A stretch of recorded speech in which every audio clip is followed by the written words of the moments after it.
When Prince Edward ordered the gates of Windsor sealed against Meghan Markle, it wasn't a feud. It was a warning. A line in the sand drawn by a man who had uncovered something buried in the darkest vault of royal history, something the monarchy had kept quiet for nearly a century. What pushed Edward to pull a move so calculated, so sudden, and so absolute? The truth isn't personal. It isn't political. It's something far more dangerous. Before we dive in, make sure you're subscribed. This is the story the palace hoped would never hit daylight. Chapter 1. The signals. No one saw for months. Windsor staff whispered about unusual movements, security sweeps at random hours, encrypted memos routed through channels normally used for state emergencies, royal advisors summoned without explanation, and, strangest of all, Prince Edward himself spending hours inside the crown chamber. A forbidden archive sealed to everyone except a handful of custodians.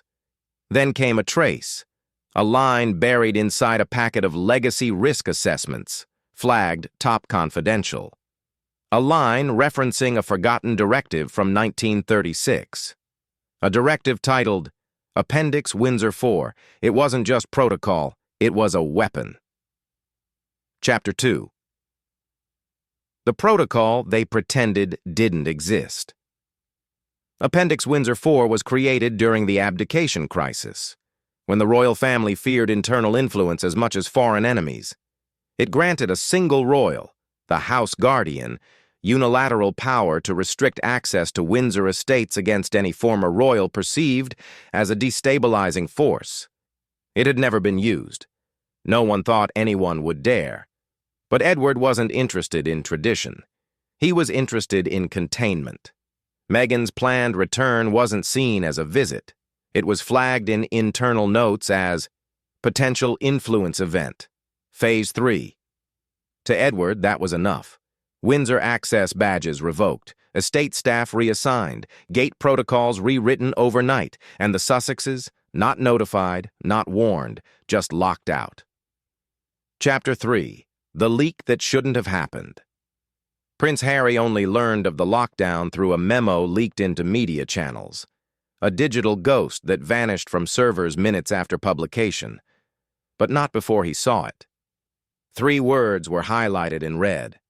Legacy Shield activation. Most people shrugged at the phrase. Harry didn't. He knew exactly what it meant, because he had heard it once before, whispered years ago, in a conversation he wasn't meant to overhear. Chapter 4. Diana's warning echoes.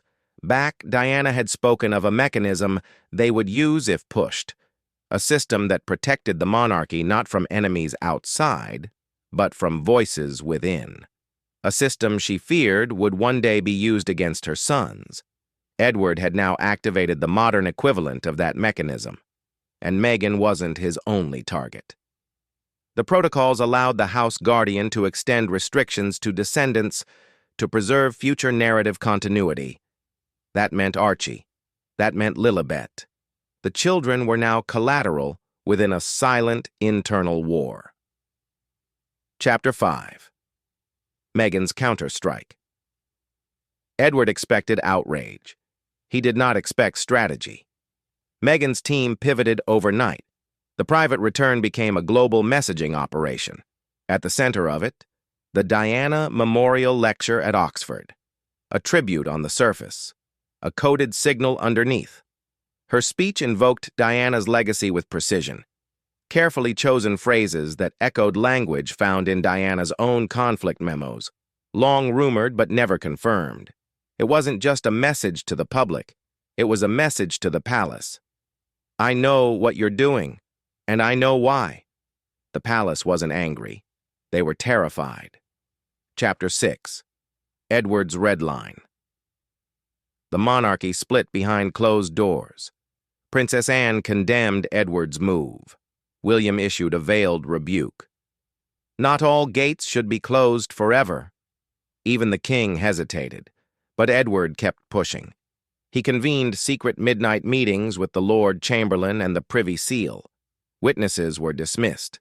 Minutes weren't recorded. He was constructing something known internally as the Windsor contingency, a full isolation strategy for the Sussex family, a strategy with no return mechanism. Chapter 7. Parliament Smells Blood. The moment Appendix Windsor 4 leaked, Parliament intervened. Constitutional scholars questioned its legitimacy. Human rights experts dissected its clauses, and peers openly asked if Edward had abused a relic of monarchy to settle an internal score. The royal machine was never meant to be seen like this, exposed, tangled, frantic. But then everything changed, because inside the Queen's writing desk was a sealed letter, a letter addressed to the next custodian of the Crown's integrity. Edward opened it, and the Queen's words detonated everything. Chapter 8. The Queen's Final Warning. Her message was simple.